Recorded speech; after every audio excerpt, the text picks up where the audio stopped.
All right, in this video, I'm going to walk you through how to actually solve the combined gas law worksheet. And keep in mind, the combined gas law says that P1 times V1 over T1 equals P2 times V2 over T2. So if we look at this first problem, it gives us a volume, a pressure, and it gives us another volume. We'll call that V2, and it wants to know the new pressure, P2. And then if the temperature goes from 20, we'll call that T1, to 15, we'll call that T2. So if we plug in our numbers, we have 66.6 times our first volume, 100, over T1, which says 20 Celsius. Now we can't use Celsius, we have to use Kelvins. So we need to add 273. That's going to be 293 kelvins. And that would equal our new pressure, we don't know, times our new volume, 250, over our new temperature, which is going to be 288 kelvins. And so to solve this, we will do some cross multiplying.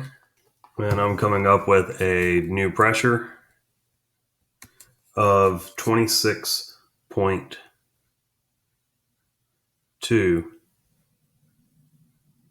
kPAs. In the second problem,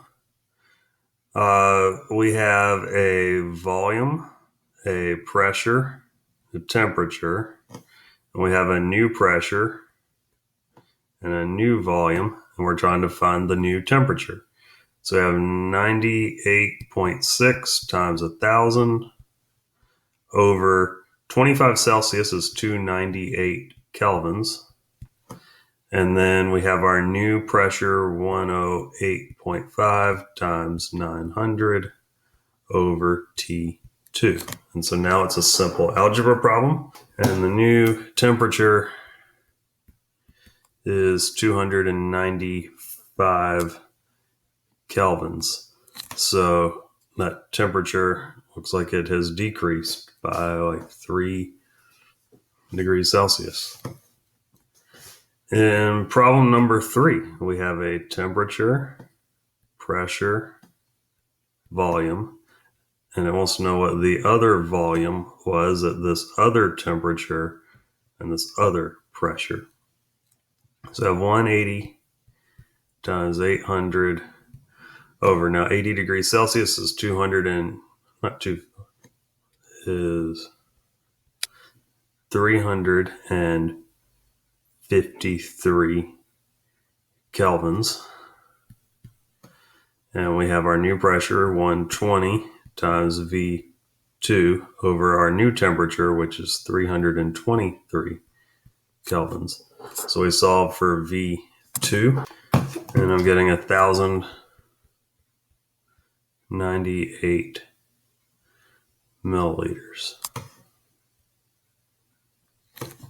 In problem number 4, we have pressure is 50 times volume is 200 over our temperature, 271 Celsius plus 273 is 544 kelvins.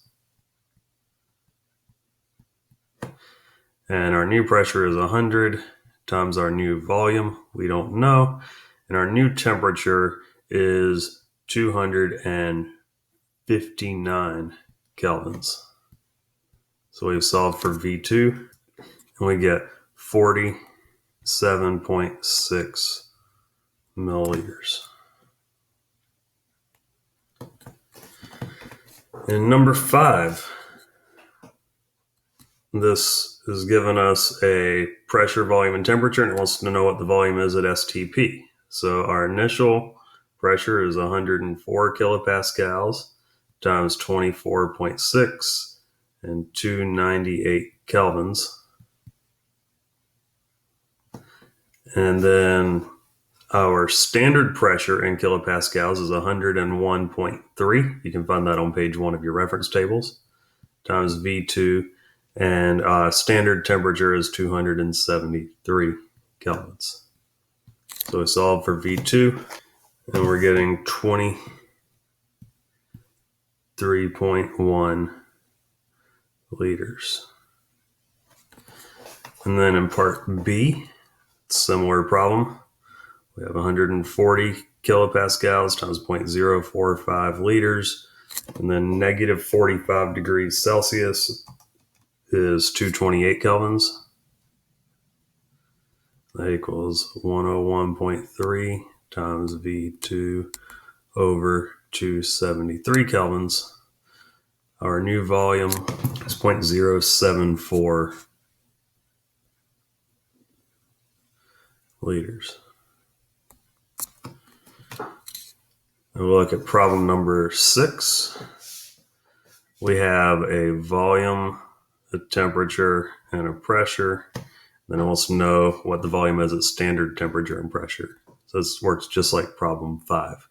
So I have 85 times 55 divided by, that's going to be 318 kelvins.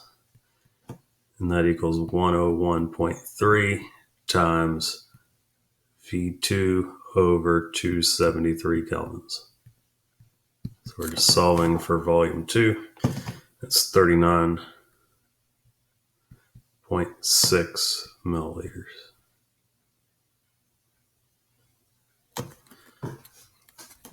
And then the last problem, we have our initial pressure is 0.620 atmospheres at a volume of 0.452 liters. Then 87 Celsius, that's going to be 360 kelvins. And then we're going to have our new pressure is 1 atmosphere times a volume we don't know at 273. So this is also an STP problem, just in atmospheres. So that one comes out to be 0.21 liters.